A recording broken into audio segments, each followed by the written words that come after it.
Miami बीच की रंगीनियां इस वक्त अपने पूरे अरूज पर थीं। 14वीं रात की दिलफरेब और ठंडी चांदनी में साहले समंदर पर दूर दूर तक फैले हुए जोड़े पूरी आज़ादी से इस रोमानी फिजा का लुत्फ उठाने में मसरूफ थे। 14वीं रात को वाकई मियामी बीच पर बेपनाह रश हुआ करता था। साहले समंदर से थोड़ी दूर एक खूबसूरत जोड़ा सरगोशियों में मसरूफ था कि अचानक नौजवान के हाथ पर बंधी हुई घड़ी में से हल्की हल्की टू टू की आवाज उभरी। नौजवान ये आवाज सुनते ही यूं चौंक पड़ा जैसे खूबसूरत ख्वाब देखने के लिए किसी ने उसको जबरदस्ती झंझोड़ के जगा दिया हो। उसने बड़ी ही फुर्ती से घड़ी की विंड बटन को मखसूस अंदाज में दबा दिया और घड़ी से निकलने वाली टू टू की हल्की सी आवाज निकलना बंद हो चुकी थी। इस मर्तबा घड़ी के डायल पर 12 का हिंसा मुसलसल जलने बुझने लगा था। क्या हुआ डार्लिंग? उस नौजवान के साथ बैठी हुई लड़की ने पूछा। कुछ नहीं, मुझे फौरन जाना है। नौजवान ने उठकर करीबी मौजूद कपड़े पहने और सर्द लहजे में जवाब दिया। मगर नौजवान लड़की ने उंगलियों के बल उठते हुए कहा, ड्यूटी इज ड्यूटी डार्लिंग।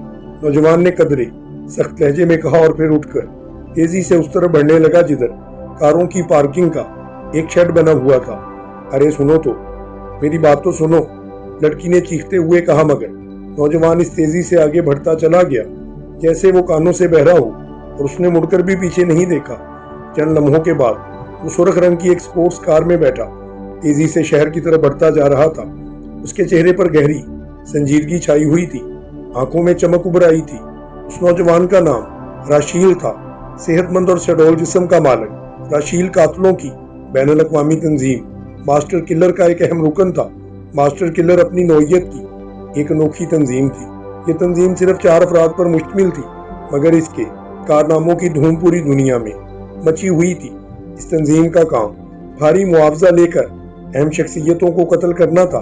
हुकूमतें, बैनुल अक़वामी तंजीमें या कोई भी शख्स मुकर्रर करदा मुआवजा अदा करके इनकी खिदमात हासिल कर सकता था और मुआवजे पर ये कुछ करने के लिए भी तैयार होते थे। दुनिया के किसी भी खित्ते में मौजूद किसी भी शख्स को, चाहे वो किसी भी हैसियत का मालिक हो, तंजीम के मेंबरान कत्ल करने का बेड़ा उठाते थे।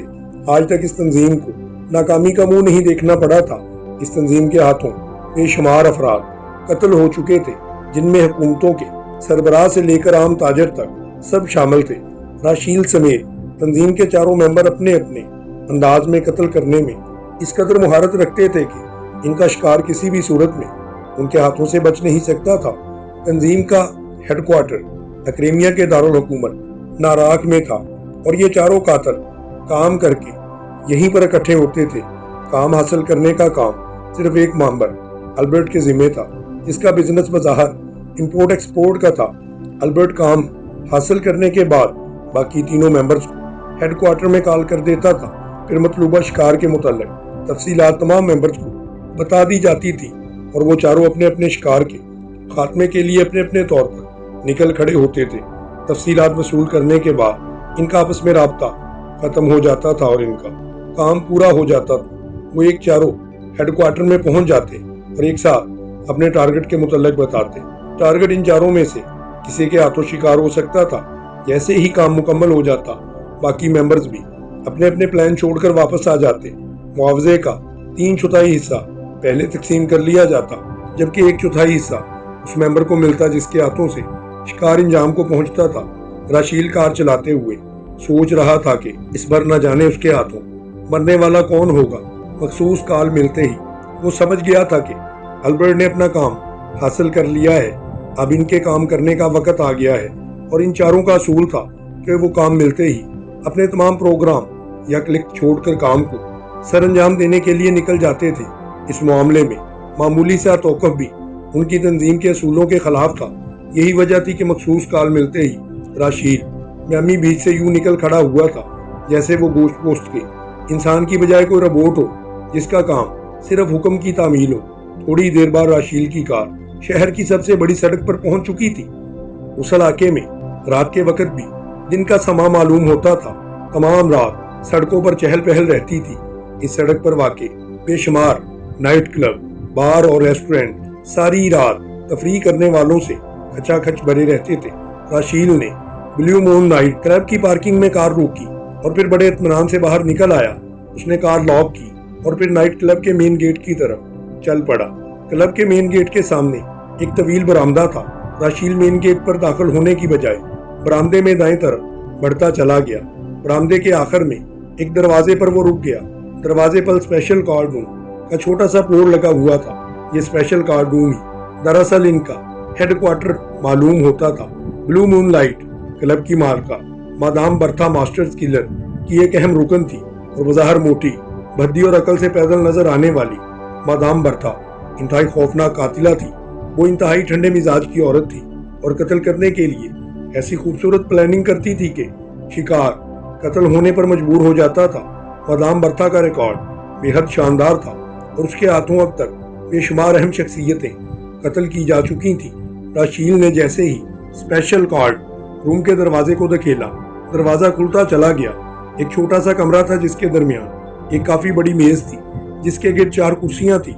मेज पर मुख्तलिफ किस्म की कीमती ताशों की गुड्डियां बड़े करीने से रखी हुई थी। कमरा साउंड प्रूफ था। दरवाजा के अंदर की तरफ एक मखसूस किस्म का लॉक था। इस लॉक को लगाने के बाद दरवाजा बगैर इस लॉक को खोले किसी भी तरह से खुल नहीं सकता था। मादाम बर्था आमतौर पर इस कार्ड रूम को इस्तेमाल में ना लाती थी, मगर जब इंतहाई अहम शख्सियात ताश खेलने के लिए इकट्ठी हुआ करती थी तो कमरे को इस्तेमाल में लाया जाता था। फिर मास्टर किलर मीटिंग के लिए उसे इस्तेमाल करते थे। राशील जैसे ही अंदर दाखिल हुआ, उसे सामने मेज के पीछे मादाम बर्था बैठी हुई नजर आई।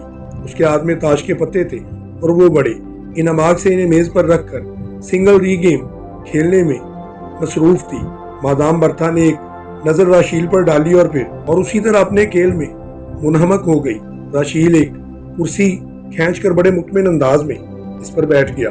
उसने भी अब ताश की एक गुड्डी उठाई और पत्तों से खेलना शुरू कर दिया। चंद लम्हों के बाद दरवाजा खुला और एक देवनुमा हबशी अंदर दाखिल हुआ। ये जवाना था मास्टर किलर का तीसरा रुकन। देव जैसे कद के साथ पहाड़ जैसा जिस्म और जिस्म में कुव्वत जैसे ठोंस ठोंस कर कुदरत ने भर दी हो। बड़े बड़े हाथों पैरों वाला जवाना बेपनाह ताकतवर इंसान था। इसका एक थप्पड़ जंगली हाथी की गर्दन तोड़ सकता था। इंतहाई वहशी, जालिम और सफाक फितरत का आदमी नजर आता था। कत्ल इसका महबूब मशगला था। राशील जानता था कि मास्टर किलर के पास जब काम न होता तब वो जवाना कत्ल करने से बाज न आता था। उसे इंसानी खून बहाकर लोगों को तड़पते देखकर शायद मुसरत होती थी। इंतहाई हदचट और वहशी किस्म का इंसान था। जरा जरा सी बात पर वो इश्तियाल में आ जाता था। बाज़-औक़ात तफरीहन भी लोगों को कत्ल कर दिया करता था और ज्यादा लंबी चौड़ी प्लानिंग करने का आदी ना था, बल्कि बराह रास्त ही शिकार पर झपट पड़ता और उसको मामूली समझकर खत्म कर दिया करता था। हेलो पार्टनर्स, जवाना ने सफेद दांतों का मुजाहिरा करते हुए कहा। हेलो, राशील ने मुस्कुराते हुए जवाब दिया। जब मादाम बर्था खामोश बैठी रही तो जवाना भी उसी कुर्सी पर बैठ गया। क्या हाल है जवाना, कैसा जा रहा है तुम्हारा काम? राशील ने पूछा। मजा नहीं आ रहा, कोई अच्छा शिकार नहीं मिला। मैं अपने तौर पर बड़े मुहतात अंदाज में शिकार को थप्पड़ मारता हूँ ताकि कुछ देर तड़पता रहे, मगर अब चिड़िया के बच्चे पैदा हो रहे हैं। हल्का सा थप्पड़ खाते ही बगैर आवाज निकाले ढेर हो जाते हैं और तबीयत जल कर रह जाती है, जवाना ने जवाब देते हुए कहा। इससे पहले कि राशील कोई जवाब देता, दरवाजा एक बार फिर खुला और अल्बर्ट हाथ में बैग उठाए अंदर दाखिल हुआ। अल्बर्ट एक आम जिसामत का उधेड़ उम्र आदमी था और अपने लिबास और चाल ढाल से एक आम कारोबारी लगता था, मगर राशील जानता था कि इसका जहन मकारी और अय्यारी में यकता है। वो आतिशी असलहे का इस्तेमाल और इसका माहिर समझा जाता था। खास तौर पर डायनामेट फिटिंग में उसका जवाब नहीं था। उसने अपने घर की तहखाने में एक लेबॉर्ट्री बनाई हुई थी जहां वो अजीबो गरीब साख्त के बम और इस किस्म की दीगर चीजें बनाने के लिए तजुर्बे किया करता था। आम लोग उसे बारूद का जादूगर कहते थे। ऐसे ऐसे शोबदे दिखाता था कि लोग हैरान रह जाया करते थे। ये मास्टर किलर का चौथा रुकन था और काम हासिल करने और मुआवजा वसूल करने का काम भी उसी के जिम्मे था। उसने कमरे में दाखिल होते ही दरवाजे को मखसूस लॉक लगा दिया, फिर तेज तेज कदम उठाता हुआ मादाम बर्था के साथ वाली कुर्सी पर बैठ गया। उसके आते ही मादाम बर्था ने भी हाथ में पकड़े हुए ताज एक तरफ फेंक दिए थे और चुकन्नी होकर बैठ गई थी। राशील और जवाना भी इश्तियाक भरी नजरों से अल्बर्ट को देख रहे थे। दोस्तों, मैंने एक इंतहाई आसान काम इंतहाई भारी मुआवजे में हासिल कर लिया है, अल्बर्ट ने कुर्सी पर बैठते हुए उनसे मुखातब होकर कहा। इंतहाई आसान काम? तुम्हारा क्या मतलब है? राशील ने पूछा। मुल्क पाक एशिया के मुतल्लक तो आप लोगों ने सुन रखा होगा, बरे-आज़म एशिया का एक तरक्की पजीर मुल्क है। मगरबी दुनिया के नुक्ता नज़र से उसे पसमानदा ही कहा जा सकता है। इस मुल्क में एक अहमक और मस्करा सा नौजवान रहता है जिसका नाम अली इमरान है। इस बार वो हमारा शिकार है, अल्बर्ट ने तफसील बताते हुए कहा। अहमक और मस्करा सा नौजवान, मगर वो इतनी अहमियत शख्सियत है कि उसे मास्टर किलर के जरिए खत्म कराना जरूरी समझा गया है। मादाम बर्था ने कुछ सोचते हुए कहा, हमें इससे कोई मतलब नहीं, वो कोई अहम शख्सियत है या नहीं, हमें तो अपने मुआवजा से मतलब है। आप हैरान होंगे कि इस अहमक नौजवान के कत्ल के लिए हमें 80 लाख डॉलर की पेशकश हुई है। उसका अंदाज ऐसा था जैसे उसे अपने इस कारनामा पर फख्र हो, मगर इसे एक आम से आदमी के कत्ल के लिए इतना ज्यादा मुआवजा हासिल कर लिया था। 80 लाख डॉलर, इतनी बड़ी रकम का सुनते ही सारे मेंबर होशियार होकर बैठ गए। उनकी आंखों में चमक उभर आई। मगर इतना बड़ा मुआवजा तो आमतौर पर किसी मुल्क के सरबराह के लिए दिया जाता है, राशील ने बुड़बड़ाते हुए कहा। हाँ, आमतौर पर ऐसा ही होता है, मगर ये हमारी खुशकिस्मती है जो पार्टी इमरान को कत्ल कराना चाहती है। वो इससे बेहद खौफजदा है। उसकी नज़रों में ये शख्स नाकाबिले तस्खीर है, इसलिए उसने शुरू से ही इतने भारी मुआवजे की पेशकश की है ताकि हम इस काम को हाथ में लेकर सर अंजाम दे दें और इनकार न करें। अल्बर्ट ने जवाब दिया, वो इसका मतलब है कि ये आसान शिकार साबित ना होगा। मादाम बर्था ने जवाब दिया, ऐसी कोई बात नहीं है मादाम, मास्टर किलर के लिए कोई काम मुश्किल नहीं होता। मास्टर किलर का रिकॉर्ड शानदार है और ऐसे ऐसे लोगों को कत्ल कर चुके हैं जिसके कत्ल का कोई शख्स तसव्वुर भी नहीं कर सकता है। फिर ये तो एक आम सा आदमी है, अल्बर्ट ने मुंह बनाते हुए कहा। चलो ठीक है, तुम तफसीलात बताओ, राशील ने कहा। और अल्बर्ट ने झुझक कर बैग खोला और उसने 3 तस्वीरें निकालकर एक तस्वीर इन तीनों की तरफ बढ़ाते हुए कहा कि ये हमारे शिकार की तस्वीर है। उसका नाम अली इमरान है, पाकिस्तान के दारुल हुकूमत में रहता है। पता कंग रोड, फ्लैट नंबर 200 है। फ्लैट में एक बावर्ची के साथ रहता है, गैर शादीशुदा है, बज़ाहिर अहमक और मस्करा सा नौजवान है। मालूम हुआ है कि कभी कभी इस मुल्क की सीक्रेट सर्विस के लिए भी ये काम कर चुका है। इस मुल्क इंटेलिजेंस के सुपरिटेंडेंट फयाज का दोस्त है। इसका बाप इंटेलिजेंस का डायरेक्टर जनरल है, मगर इसका अहमकाना हरकतों की वजह से उसने उसे घर से निकाला हुआ है। काम देने वाली पार्टी के मुताबिक ये इंतहाई संगदिल और सफाक आदमी है, इंतहाई अय्यार, ज़हन का मालिक है। बेज़ाहिर इसकी हरकतें अहमकाना ही नजर आती हैं, मगर इसके नताए सामने आते हैं तो इसका नतीजा खौफनाक होता है। हमें इस आदमी को कत्ल करना है, अल्बर्ट ने अपनी तकरीर खत्म करते हुए कहा। वो तीनों अल्बर्ट की तकरीर सुनने के दौरान उस तस्वीर को गौर से देखते रहे थे। ये एक ही तस्वीर के 3 कॉपियां हैं। तस्वीर में एक खूबसूरत सा नौजवान मुख्तलिफ रंगों का बड़ा डब्बा सा लिबास पहने हुए किसी होटल के मेन गेट से निकल रहा है। चेहरे पर हमाकत जैसे सिबत होकर रह गई है। तस्वीर में वो कतन एक बेदरर और अहमक सा नौजवान नजर आ रहा था। क्या इस पार्टी ने बताया कि वो इतना बड़ा और भारी मुआवजा इस आम से नौजवान के कत्ल के लिए क्यों दे रही है? मादाम बर्था ने पूछा। मैंने मालूम किया था मादाम, ये पार्टी मुजरमों की एक बैनुल-अक़वामी तंजीम है। इसका अपने पेशावर कातिल मौजूद है, मगर बकौल इस पार्टी के जब एक मिशन पर पाकिस्तान वो पहुंचे तो इस इमरान की वजह से शिकस्त खा गए। तंजीम के कई अहम अफराद इस इमरान के हाथों कत्ल हो गए और बाकी गिरफ्तार हो गए। तंजीम अपने मिशन में बुरी तरह नाकाम रही। अलबत्ता इसका सरबराह किसी न किसी तरह अपनी जान बचाकर इस मुल्क से भाग निकलने में कामयाब हो गया। उसने वापस आकर तंजीम की दाग बेड़ डाली और चूंकि इसका मिशन इंतहाई अहम है, इसे इस मिशन की कामयाबी से करोड़ों डॉलर का फायदा पहुंचने का इम्कान है। इसलिए उसने फैसला किया है कि दोबारा मिशन पर जाने से पहले उस कांटे को साफ कर दिया जाए, क्योंकि वो खुद उससे बुरी तरह खौफजदा है। इसलिए उसने हमारी खिदमात हासिल की हैं। हम उस शख्स को कत्ल करके उसका रास्ता साफ कर देंगे, फिर वो इत्मीनान से अपना मिशन मुकम्मल कर सकेगा। अल्बर्ट ने वजाहत देते हुए कहा, ठीक है, बाज मुजरम खाम खा मरूब हो जाते हैं। मुझे यकीन है कि अगर मैं उसके सर पर उंगली मारूं तो इसके सर में सुराख हो जाएगा। जवाना ने दांत निकालते हुए कहा और बाकी सब इसकी बात पर मुस्कुरा दिए। फिर क्या ख्याल है, सौदा मंजूर है? अल्बर्ट ने इन तीनों की तरफ देखते हुए कहा, बिल्कुल मंजूर है। इन तीनों ने बेहक वक्त जवाब दिया और अल्बर्ट के चेहरे पर बेख्तियार मुस्कुराहट दौड़ गई। उसने कोट की जेब में हाथ डाला और 3 बैर चेक निकाले और सामने रख दिए। हर चेक 15 लाख डॉलर का था और बैंक की तरफ से जारी किए गए थे। ये अपना अपना चेक लीजिए और अपना नाम इसमें दर्ज करके कैश करवा लीजिए। अल्बर्ट ने एक एक चेक इन तीनों की तरफ बढ़ाते हुए कहा। इन तीनों ने चेकों पर एक नजर डाली और फिर जेबों में डाल लिया। अब हमारी मुलाकात काम के अंजाम पर यहीं पर होगी और बाकी 20 लाख डॉलर इस मेंबर के होंगे जो इस नौजवान का खात्मा करेगा। असूल के मुताबिक 20 लाख डॉलर बैंक में जमा करा दिए जाएंगे। Okay, good luck for all, Albert ने बैग उठाते हुए कहा। फिर सबसे पहले अल्बर्ट बाहर गया। इसके चंद लम्हों के बाद जोआना भी झूमता हुआ बाहर चला गया। Okay madam, wish you good luck, Rashil ने आखिर में उठते हुए कहा। फॉर यू आल्सो, मैडम ने मुस्कुराते हुए कहा और राशील अपना सर हिलाता हुआ दरवाजा खोलकर बाहर निकल आया। अब वो जल्द अज जल्द पाकेशिया पहुंचकर इस नौजवान का खात्मा करना चाहता था ताकि 15 लाख के साथ साथ 20 लाख डॉलर मजीद भी उसको मिल सके। इमरान आजकल फारग था। बस वो सुबह नाश्ता करके निकलता और फिर रात ही फ्लैट पर उसकी वापसी होती। सुलेमान पिछले एक हफ्ते से अपने आबाई गांव गया हुआ था क्योंकि इसका वालिद बीमार था और गांव में एक आदमी खास तौर पर उसे बुलाने के लिए आया था। चुनाचे सुलेमान के जाने पर राना हाउस के चौकीदारी करते करते वो तंग आ चुका था। फ्लैट पर आने पर वो बेहद खुश था। सुबह इमरान का नाश्ता वो खुद ही तैयार करता और इमरान के जाने के बाद वो अलमारी से शराब की बोतलें निकालता और फिर सारा दिन अफ्रीकी म्यूजिक सुनने और शराब को पीने में गुजार देता। दोपहर और रात का खाना उसके नज़दीकी होटल से आ जाता था, इसलिए वो मगन था। कम अज कम रात को तो इमरान का साथ उसके साथ ही रहता था और इन दोनों की खूब चूंचें भी आपस में लड़ती रहती थी। आज भी इमरान नाश्ता करते ही फ्लैट से निकल गया था और जोसेफ ने इमरान के जाने के बाद नहायत इत्मीनान से भरपूर किस्म का नाश्ता किया और फिर अलमारी से वो बोतलें निकालकर ड्राइंग रूम के मेज पर सजा दी।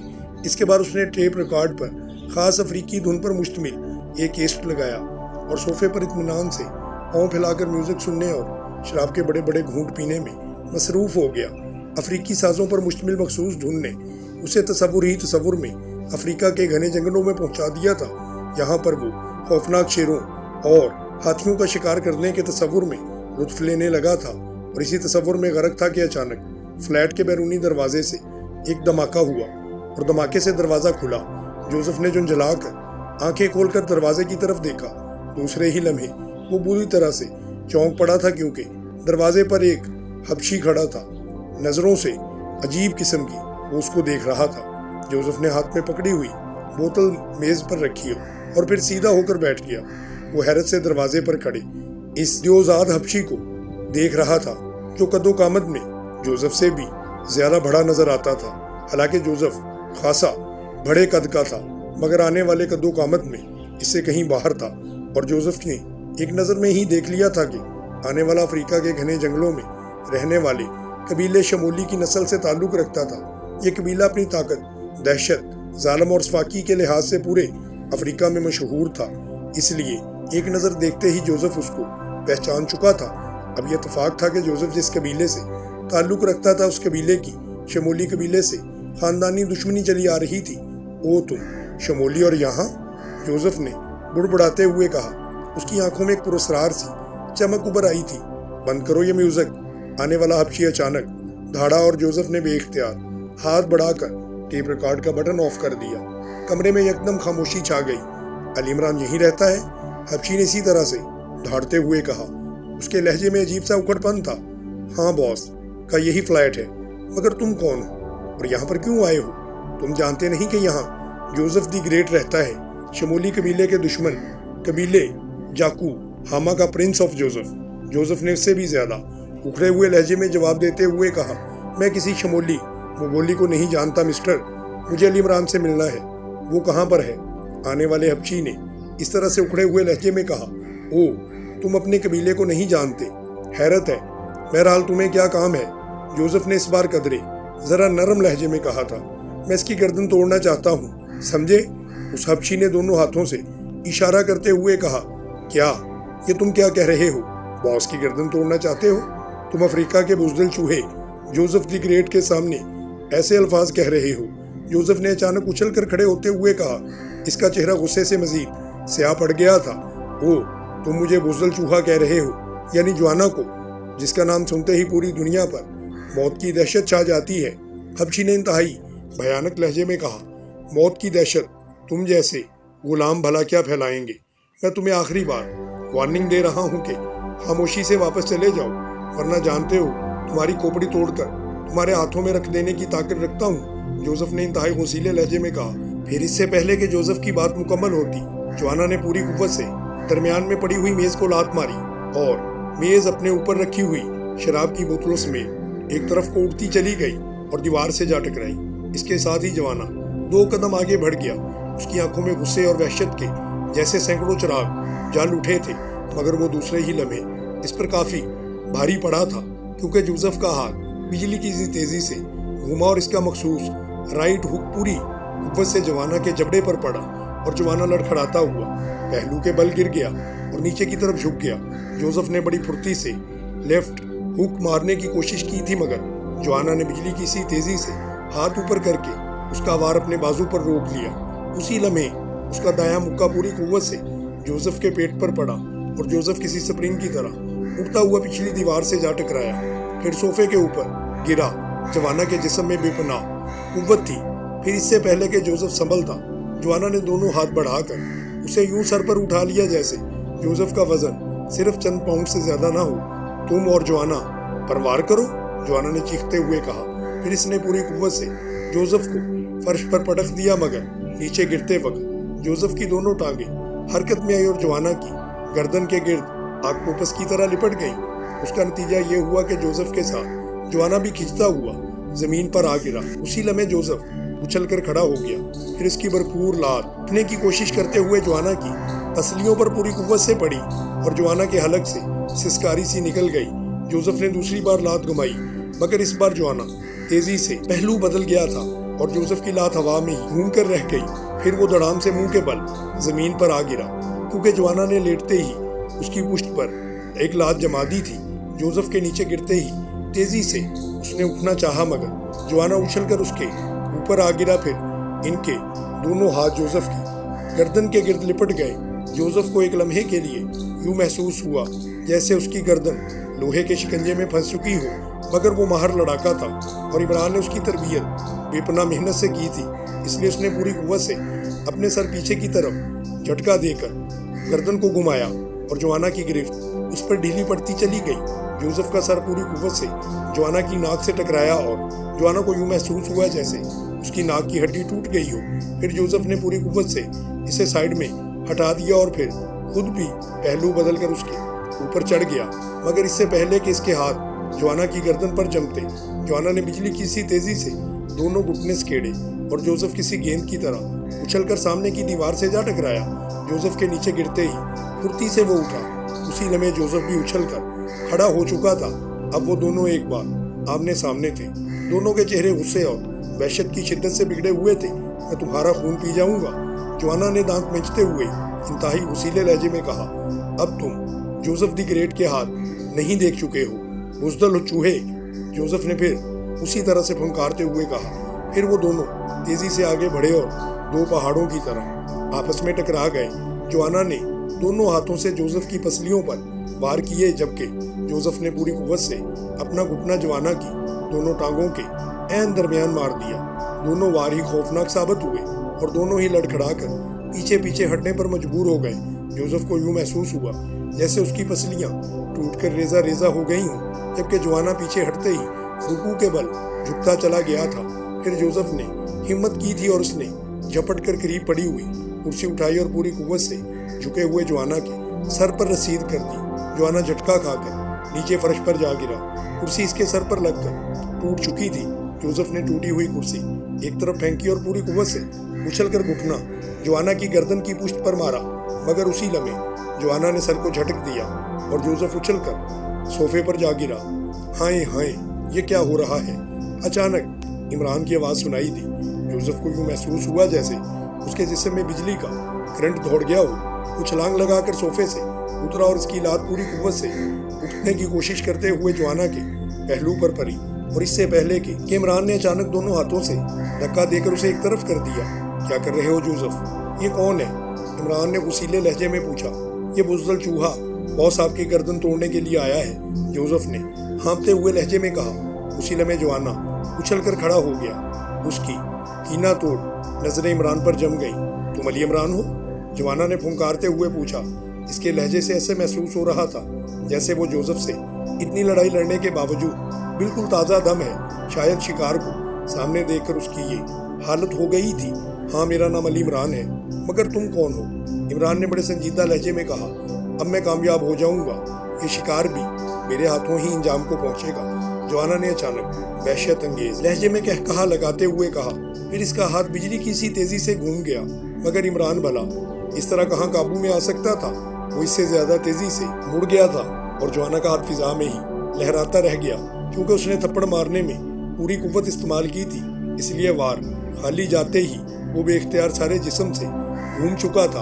اور اسی لمحے عمران کی لات پوری قوت سے جوانا کی پشت پر پڑی اور جوانا اچھل کر منہ کے بل سامنے رکھے ہوئے صوفے پر جا گرا. پھر اس نے پہلے کہ وہ اٹھنے کی کوشش کرتا، عمران تیزی سے بڑھا. اس نے کھڑی ہتھیلی کا وار انتہائی قوت سے اس کی گردن پشت پر کیا اور جوانا پہلو کے بل صوفے سے لڑک کر زمین پر جا گرا تھا.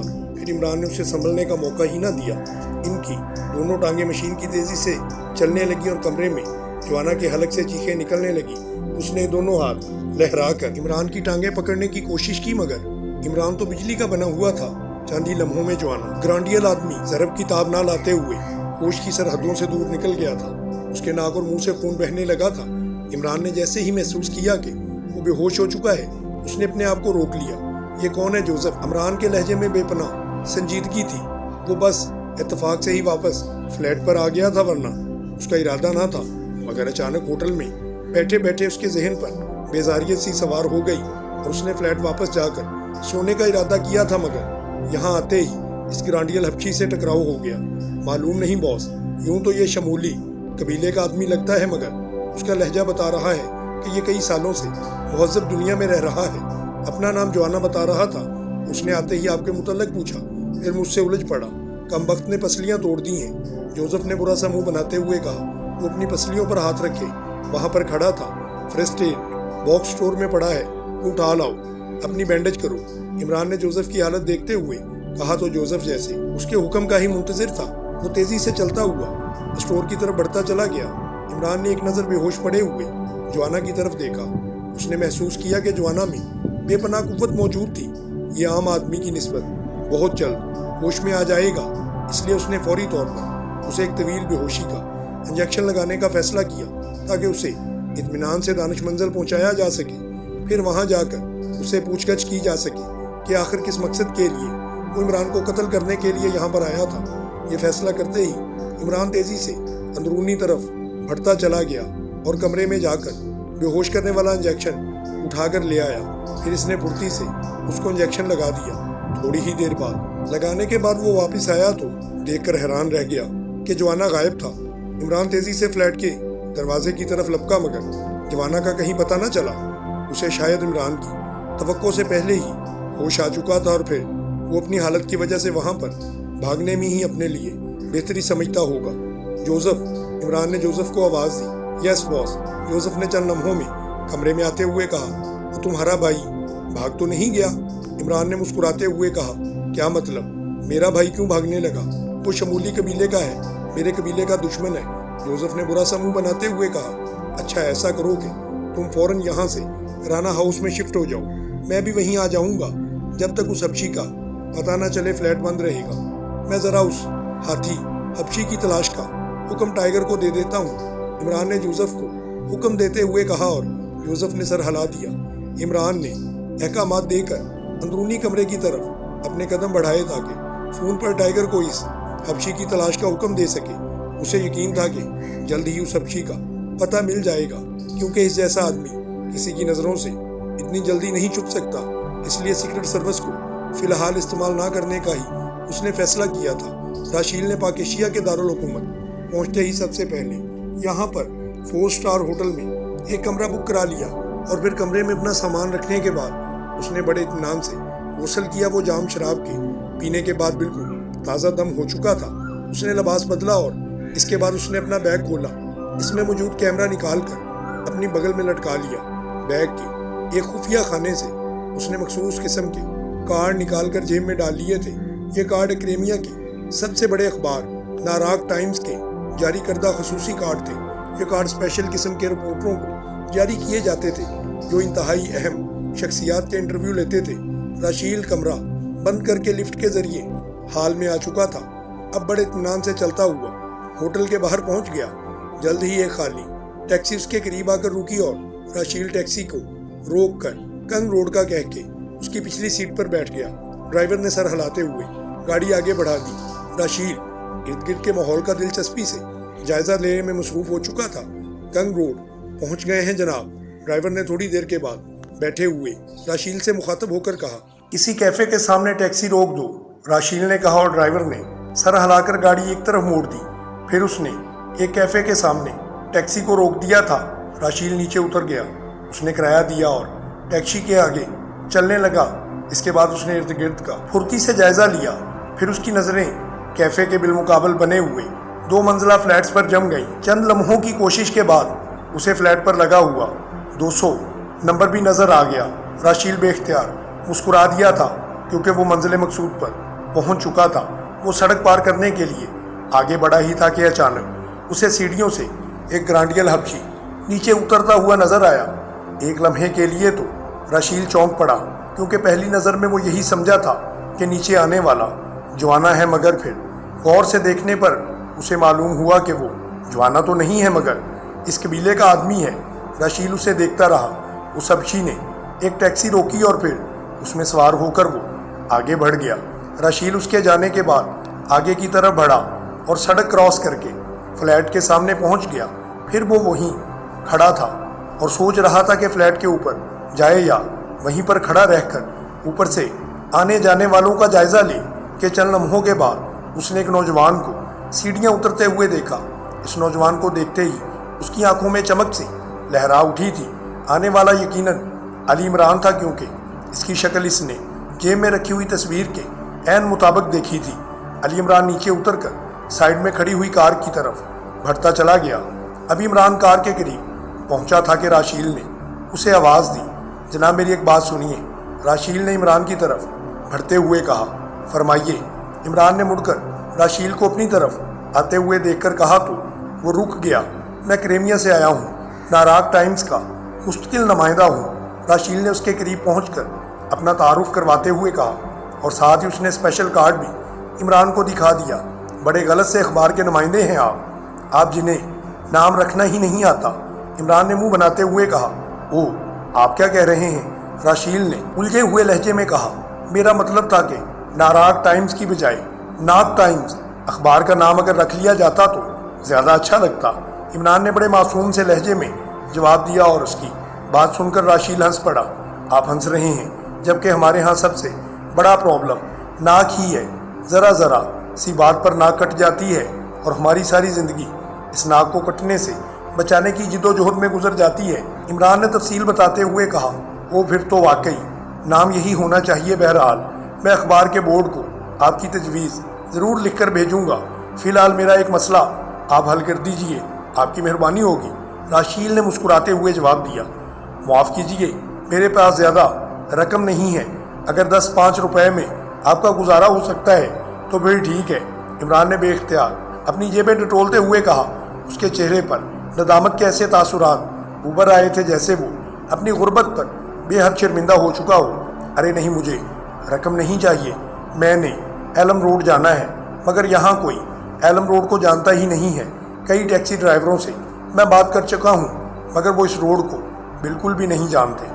राशील ने जानबूझकर एक गलत नाम लेते हुए कहा। Elm road? मगर इस नाम का कोई रोड कम अज़ कम इस शहर में तो नहीं है।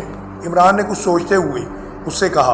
ओह, मुझे तो यही बताया गया था और मेरा वहाँ पहुँचना भी नहायत ज़रूरी है।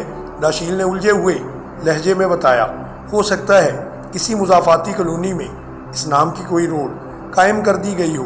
आपको पोस्ट ऑफिस से इसको कंफर्म करना चाहिए।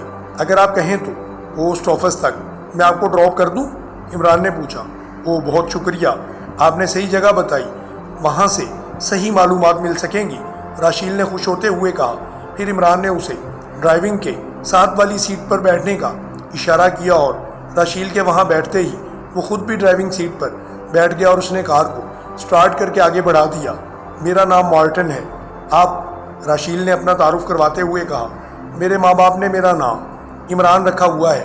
میں تو کئی بار کہہ چکا ہوں کہ نام بدل دیں اور کوئی اچھا سا نام رکھیں جیسے اللہ بخش، اللہ وسایا وغیرہ، مگر وہ مانتے ہی نہیں ہیں۔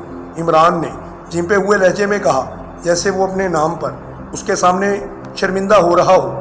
او عمران، ایک اچھا نام ہے، راشیل نے مسکراتے ہوئے کہا اور اس کے ساتھ ہی کیمرے کا کیس کھولنا شروع کر دیا۔ چلو شکر ہے، آپ کو تو پسند آ گیا، ویسے آپ کا نام مجھے پسند نہیں آیا۔ بھلا مارٹن بھی کوئی نام ہے؟ یعنی ایسے مار جیسے ٹن کی آواز نکلے۔ عمران نے برا سا منہ بناتے ہوئے کہا، آپ بے حد دلچسپ آدمی ہیں عمران صاحب، راشیل نے کھل کر ہنستے ہوئے کہا اور اس کے ساتھ ہی اس نے کیمرہ باہر نکال کر یوں چھیڑخانی شروع کر دی جیسے وہ اسے چیک کر رہا ہو۔ عمران کی کار مختلف سڑکوں سے گزرنے کے بعد ایک سنسان سی سڑک پر پہنچ چکی تھی۔ عمران دراصل شارٹ کٹ کے لیے یہ سڑک منتخب کر چکا تھا تاکہ راشیل کو جلد از جلد پوسٹ آفس پہنچا سکے۔ سنسان سڑک پر پہنچتے ہی اچانک راشیل چیخا، پلیز گاڑی روکیے، گاڑی روکیے۔ راشیل کے لہجے میں ایسی بوکھلاہٹ تھی کہ عمران بھی اچانک پوری قوت سے بریک لگانے پر مجبور ہو گیا۔ گاڑی کے ٹائروں نے ایک طویل چیخ مار کر سڑک کو پکڑ لیا تھا۔ عمران صاحب، راشیل نے گاڑی رکتے ہی گھبرائے ہوئے لہجے میں کہا اور اسی لمحے اس کے ہاتھ میں پکڑے ہوئے کیمرے میں سے سرخ رنگ کی ایک لہر نکلی اور عمران کو یوں محسوس ہوا جیسے اس کا تمام جسم ایک دم مفلوج ہوتا چلا گیا ہے۔ باوجود کوشش کے وہ اپنے جسم کو حرکت نہ دے سکا، البتہ اس کا ذہن ہوشیار تھا۔ راشیل نے تیزی سے کیمرہ واپس باکس میں ڈالا اور باکس اس نے وہیں سیٹ پر رہنے دیا۔ کار سے نیچے اتر کر وہ دوسری طرف آ کر ڈرائیونگ سیٹ کا دروازہ کھول کے عمران کو گھسیٹ کر باہر نکال رہا تھا۔ عمران یوں سڑک پر آ گرا تھا جیسے وہ گوشت پوسٹ کا نہیں، ایک بے جان سا لوتھڑا ہو۔ راشیل اسے بے دردی سے گھسیٹتا ہوا کار کے آگے لے آیا تھا، پھر اس نے اسے سڑک کے عین درمیان میں لٹا دیا۔ تمہارے جیسے دلچسپ آدمی کو ختم کرنے کو دل تو نہیں چاہتا، بہرحال مجبوری ہے، راشیل نے ایک ہاتھ جھاڑتے ہوئے قدرے افسوس بھرے لہجے میں کہا اور پھر تیزی سے مڑ کر واپس کار کی طرف چل پڑا۔ ڈرائیونگ سیٹ پر بیٹھنے کے بعد اس نے اسٹیئرنگ سنبھالا اور پھر کار کو ریورس گیئر میں ڈال کر پیچھے ہٹانا شروع کر دیا۔ اس کا ارادہ تھا کہ عمران اور اس کار کے درمیان کافی فاصلہ پیدا کر دے تاکہ خاصی سپیڈ سے کار دوڑاتا ہوا سڑک پر پڑے ہوئے عمران کو کچل سکے۔ کافی پیچھے آنے کے بعد اس نے ریورس گیئر کی بجائے پہلا گیئر بدلا اور پھر ایک جھٹکے سے ایکسلریٹر کو دبا دیا۔ کار اچھل کر آگے بڑھی اور پھر تیزی سے دوڑتی ہوئی سڑک پر پڑے مفلوج عمران کی طرف بڑھتی چلی گئی تاکہ اس کو اچھی طرح سے کچل دے۔ البرٹ نے کرائے پر حاصل کردہ کار کو کنگ روڈ کے فلیٹ نمبر 200 کے سامنے روکا اور پھر دوسری سیٹ پر پڑے ہوئے بیگ کو اٹھا کر نیچے اتر آیا تھا۔ کار کا دروازہ بند کر کے وہ بیگ اٹھائے بڑے اطمینان سے فلیٹ کی سیڑھیاں چڑھتا چلا گیا۔ ابھی چند لمحے پہلے وہ اپنے ہوٹل سے نکلا تھا تو اس نے ہوٹل کے کاؤنٹر سے شہر کا نقشہ حاصل کر لیا تھا، اس لیے اسے کنگ روڈ ڈھونڈنے میں کوئی مشکل پیش نہ آئی تھی۔ اور پھر کنگ روڈ پر پہنچتے ہی اس کی نظریں 200 نمبر فلیٹ پر پڑ گئی تھیں اور اس نے کار روک دی تھی۔ سیڑھیاں چڑھ کر جب وہ فلیٹ کے دروازے پر پہنچا تو اندر سے دروازہ بند تھا۔ اس نے کال بیل دبا دی، اندر گھنٹی بجنے کی تیز آواز سنائی دی، پھر چند لمحوں کے بعد اسے دروازے کے قریب آتی ہوئی قدموں کی چاپ سنائی دی اور پھر دروازہ یکدم کھل گیا تھا۔ ایک شخص اندر سے اسے سوالیہ نظروں سے گھور رہا تھا۔ مسٹر علی عمران سے ملنا ہے، البرٹ نے اس آدمی کو غور سے دیکھتے ہوئے پوچھا۔ وہ موجود نہیں ہے، اس شخص نے اکڑے ہوئے لہجے میں جواب دیتے ہوئے کہا اور دروازہ بند کرنے کی کوشش کی، مگر البرٹ نے اچانک اسے دھکا دیا، پھر اسے دھکیلتا ہوا فلیٹ میں داخل ہو چکا تھا۔ اب اس کے ہاتھ میں سائلنسر لگا ہوا ریوالور چمک رہا تھا۔ مجھے علی عمران سے ملنا ہے، ابھی اور اسی وقت، بتاؤ وہ کہاں پر ہے؟ البرٹ نے ہاتھ میں پکڑے ہوئے ریوالور کی نال اس شخص کے سینے پر رکھتے ہوئے بڑے کرخت لہجے میں کہا، جناب مجھے معلوم نہیں ہے، میں تو ایک ہفتے بعد ابھی چند لمحے پہلے ہی یہاں پر واپس آیا ہوں۔ اس شخص نے کانپتے ہوئے لہجے میں کہا، تم علی عمران کے کیا لگتے ہو؟ البرٹ نے پوچھا، میں باورچی ہوں جناب، سلیمان میرا نام ہے، میرا والد بیمار تھا اس لیے میں چھٹی لے کر گاؤں میں چلا گیا تھا، ابھی تھوڑی دیر پہلے آیا ہوں تو فلیٹ خالی تھا، صاحب یہاں پر موجود نہیں تھے، وہ کہیں پر گئے ہوئے ہیں۔ سلیمان نے تفصیل بتاتے ہوئے کہا، عمران واپس آیا تو اسی فلیٹ میں آئے گا؟ البرٹ نے ادھر ادھر دیکھتے ہوئے پوچھا، ہاں جناب، آئیں گے تو یہیں، لیکن یہ نہیں معلوم کہ وہ کب آئیں گے۔ سلیمان نے جواب دیا، ٹھیک ہے، تم اپنا منہ دوسری طرف کر لو، میں واپس چلا جاتا ہوں، البرٹ نے اس بار نرم لہجے میں کہا۔ سلیمان نے اس کے واپس جانے کا سن کر تیزی سے اپنا رخ بدل لیا، مگر دوسرے ہی لمحے اس کے سر پر جیسے قیامت ٹوٹ پڑی تھی۔ البرٹ نے اس کو گھومتے ہی تیزی سے ریوالور کو نال سے پکڑا اور پھر ریوالور کا دستہ پوری قوت سے سلیمان کے سر پر رسید کر دیا تھا۔ پہلی ضرب سے ہی اتنی قوت تھی کہ سلیمان کے لیے وہ کافی ثابت ہوئی اور وہ آٹے کے بورے کی طرح فرش پر ڈھیروتا چلا گیا۔ البرٹ نے تیزی سے ریوالور جیب میں ڈالا اور پھر مڑ کر سب سے پہلے دروازہ بند کر دیا۔ دروازہ بند کر کے اس نے بیگ کو کھولا اور ایک خانے میں رکھی ہوئی ایک پتلی سی پتی نکال کر اس نے اس کمرے کے اندرونی دروازے پر لگے ہوئے پائیدان کے نیچے رکھ دی۔ پتی کو پائیدان کے نیچے رکھنے سے پہلے اس نے پتی کا ایک کونا بڑی احتیاط سے ذرا سا موڑ دیا تھا۔ وہ ایک انتہائی خطرناک بم تھا۔ جیسے ہی پائیدان پر زور پڑتا، پتی کا مڑا ہوا حصہ سیدھا ہو جاتا اور اس کے ساتھ ہی وہ بم پھٹ پڑتا۔ یہ بم اتنا خوفناک تھا کہ پورا فلیٹ یقیناً تباہ ہو جاتا۔ بم پائیدان کے نیچے رکھنے کے بعد وہ سلمان کی طرف بڑھا اور پھر اس نے بیگ میں موجود نائلون کی ایک ڈوری نکال کر سلیمان کے ہاتھ اور پاؤں کو اچھی طرح سے باندھ دیا۔ اس نے اپنا رومال نکال کر اسے سلیمان کے منہ کے کھول کے گولا سا بنا کر منہ میں پٹی باندھ دی تھی تاکہ سلیمان ہوش میں آ کر اگر چیخنا چلانا چاہے تو آواز نہ نکال سکے۔ پھر سلیمان کو گھسیٹ کر ایک طرف چوکنے انداز میں ادھر ادھر دیکھتا ہوا وہ فلیٹ سے باہر نکل گیا۔ اس نے فلیٹ کا دروازہ پوری طرح سے بند نہ کیا تھا تاکہ اس کا آٹومیٹک لاک نہ لگ جائے، پھر اندر سے کھولے بغیر وہ کھل ہی نہیں سکے گا۔ اسے معلوم تھا کہ جب بھی عمران واپس فلیٹ میں آئے گا وہ سب سے پہلے سلیمان کو کھولے گا۔ چونکہ سلیمان کو کھولنے میں کچھ وقت لگے گا، اس لیے عمران مطمئن ہو جائے گا کہ فلیٹ میں کوئی چیز بھی موجود نہیں ہے، مگر اس کے بعد جیسے ہی اس کا یا سلیمان کا پیر اندرونی کمرے کے پائیدان پر پڑے گا، ایک خوفناک دھماکے سے فلیٹ تباہ ہو جائے گا اور ان دونوں کے چیتڑے ہوا میں اڑ جائیں گے۔ اس طرح وہ اطمینان سے ہوٹل میں بیٹھا ہوگا اور اس کا شکار انجام تک پہنچ جائے گا۔ وہ براہ راست لڑنے اور قتل کرنے کی بجائے شکار کے خاتمے کے لیے ایسے ہی طریقے استعمال کرتا تھا۔ اس طرح کامیابی بھی یقینی ہو جاتی تھی اور اس کی اپنی شخصیت بھی ہر قسم کے شک اور خطرے سے بچ جاتی تھی۔ فلیٹ سے نکل کر وہ کار میں آ بیٹھا، پھر اس کا رخ واپس اسی ہوٹل کی طرف تھا۔ مادام برتھا نے آکیشیا آنے سے پہلے مجرموں کی اس تنظیم سے رابطہ کیا جسے کراس ورلڈ آرگنائزیشن کہا جاتا تھا۔ یہ تنظیم پوری دنیا کے معروف مجرموں، جاسوسوں اور اہم شخصیات کے ریکارڈ کو اپنے پاس رکھتی تھی، اور ان کا کام یہی تھا کہ معقول معاوضے پر ہر شخص کے متعلق تفصیلات مہیا کر دینا۔ مادام برتا انتہائی ٹھنڈے دماغ کی مالکہ تھی۔ وہ بہت سوچ بچار کر کے کام کرنے کی عادی تھی۔ البرٹ نے جب نیا کام حاصل کیا تھا تو وہ اس سوچ میں غرق تھی کہ ایک بین الاقوامی تنظیم کسی عام آدمی کے قتل کے لیے 80 لاکھ ڈالر کبھی بھی خرچ نہیں کر سکتی، اور نہ ہی وہ اس قسم کے آدمی کے لیے ماسٹر کلر سے رابطہ کر سکتی ہے۔ بے شمار پیشہ ور قاتل ایسے ہی تھے جو انتہائی کم معاوضے پر ایک عام آدمی کو قتل کر سکتے تھے۔ پھر آخر ماسٹر کلر کو اتنا گراں قتل معاوضہ آخر کیوں دیا گیا تھا؟ اس سے صاف ظاہر ہوتا تھا کہ یہ عمران کوئی عام شخصیت نہیں تھی، بلکہ وہ کوئی انتہائی اہم شخص ہوگا۔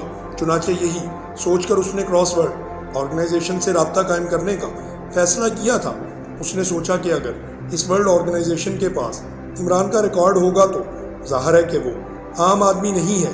اس طرح اس کے متعلق تفصیلات کا بھی علم ہو جائے گا، اور تفصیلات جاننے کے بعد اس کی نفسیات کے مطابق اس کے شکار کا پروگرام بھی بنایا جا سکتا ہے۔ اسے ماسٹر کلر کے باقی تمام ممبران کی نفسیات کا بھی اچھی طرح علم تھا۔ جیسے حبشی جوانا ایئرپورٹ سے اترتے ہی سیدھا عمران کے فلیٹ پر جائے گا اور اپنے ہاتھوں سے اس کی گردن توڑنے کی کوشش کرے گا، اور رشیل عمران کو کسی اکیلی جگہ پر گھیرنے کا فیصلہ کرے گا اور پھر اس کے خاتمے کی بھرپور کوشش کرے گا، جبکہ البرٹ عمران کے فلیٹ میں بم چھپا دے گا، پھر بم پھٹنے اور عمران کے مرنے کا اطمینان سے انتظار کرے گا۔ لیکن مادام برتا اس قسم کے کھیل میں کبھی حصہ نہیں لیتی تھی۔ وہ شکار کی نفسیاتی کمزوریوں کو جانچ کر ایک جامع قسم کا منصوبہ بناتی تھی۔ اس منصوبے کو ناکام ہونے کا 1% بھی امکان نہ ہوتا تھا۔ پھر یہ منصوبے بعض اوقات بظاہر اتنے بچگانہ ہوتے تھے کہ انہیں سن کر ہنسی آتی تھی، مگر اس کا نتیجہ ہمیشہ مادام برتا کی توقع کے عین مطابق آتا تھا۔ اس نے ٹیلی فون پر کراس ورلڈ آرگنائزیشن سے رابطہ کیا تھا اور اپنے کمرے میں بیٹھی ان کی طرف سے آنے والی کال کی ابھی تک منتظر تھی۔ اسی وقت کمرے میں رکھے ہوئے ٹیلی فون کی گھنٹی بج اٹھی اور مادام برتا نے چونک کر ریسیور اٹھا لیا۔ Madam برتا speaking. اس نے ریسیور اٹھاتے ہی کہا، مادام تراغ سے آپ کی کام کے لیے بات کر رہا ہوں، ہولڈ کیجئے۔ فوراً لائن آپریٹر کی خوشگوار آواز اس کے کانوں میں پڑی اور مادام کے چہرے پر بے اختیار مسکراہٹ دوڑ گئی۔ ہیلو، ریکارڈ سیکٹری کے WA اسپیکنگ۔ چند لمحوں کے بعد ایک باریک سی آواز سنائی دی، یس، میں ناراغ سے مادام برتا بول رہی ہوں، مجھے ایک شخص کے بارے میں معلومات چاہیے۔ مادام برتا نے لہجے کو باوقار بناتے ہوئے کہا، اس شخص کے بارے میں تفصیلات بتائیے۔ اگر اس کا ریکارڈ ہمارے پاس ہوا تو آپ کو ارسال کر دیا جائے گا۔ دوسری طرف سے جواب دیا گیا، اس کا نام علی عمران ہے اور پاک ایشیا کے دارالحکومت میں رہتا ہے۔ مادام نے شاید اس کا پتہ بتانا چاہا تھا۔ بس میں سمجھ گیا ہوں، اس کا ریکارڈ آپ کو مل جائے گا۔ ذرا تفصیلات بتانے کی بالکل بھی ضرورت نہیں، اس کا تو نام ہی کافی ہے۔ سیکرٹری نے اس کی بات کو کاٹتے ہوئے کہا، کیا یہ کوئی اہمیت والی شخصیت ہے؟ مادام برتا نے چونک کر پوچھا، آپ اہم کی بات کر رہی ہیں؟ مادام، یہ شخص تو پوری دنیا کے جرائم پیشہ لوگوں میں شیطان کی طرح مشہور نام ہے۔ بین الاقوامی تنظیمیں تو اسے معصوم موت کا فرشتہ کے نام سے یاد کرتی ہیں۔ اگر آپ اس کے خلاف کوئی اقدام کرنا چاہتی ہیں تو پھر انتہائی سوچ سمجھ کر کیجیے۔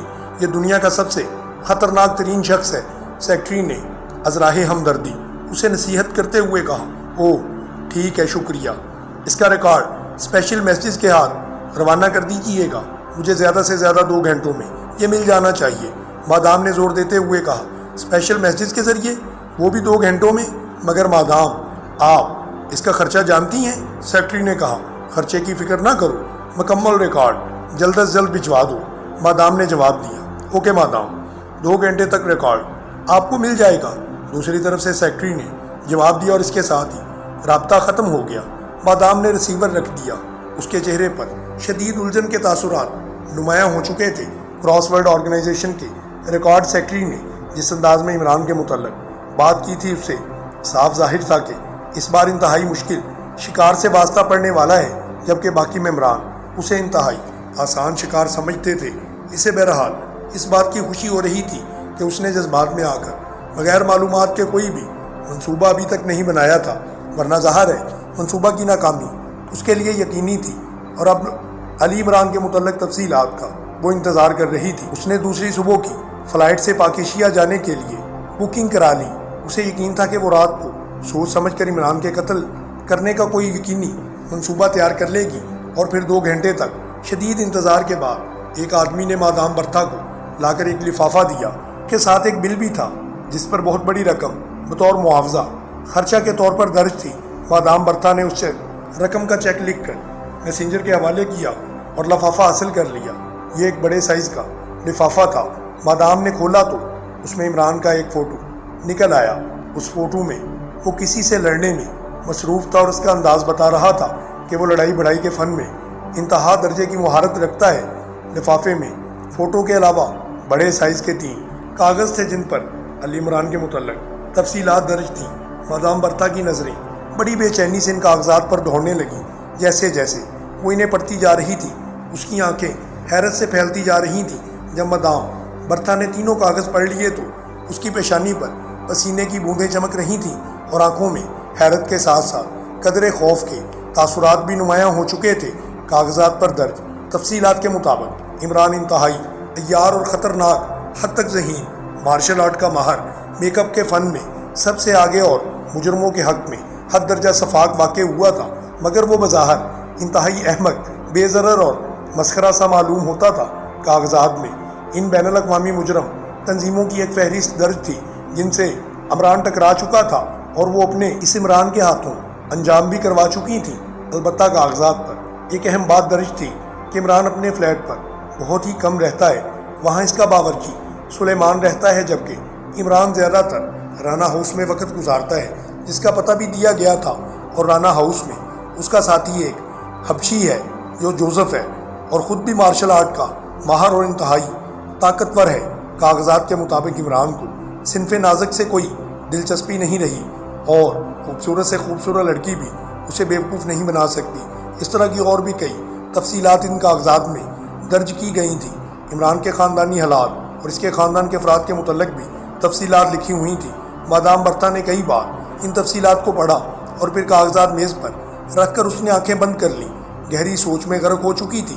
وہ عمران کے خاتمے کے لیے کوئی یقینی منصوبہ تیار کرنا چاہتی تھی، مگر جو بھی منصوبہ اس کے ذہن میں آتا اس میں کافی سوچ بچار کے بعد کوئی نہ کوئی ایسی خامی نکل آتی تھی جس کی وجہ سے وہ اسے مسترد کر دیتی اور پھر کسی نئے منصوبے پر غور کرنے لگ جاتی۔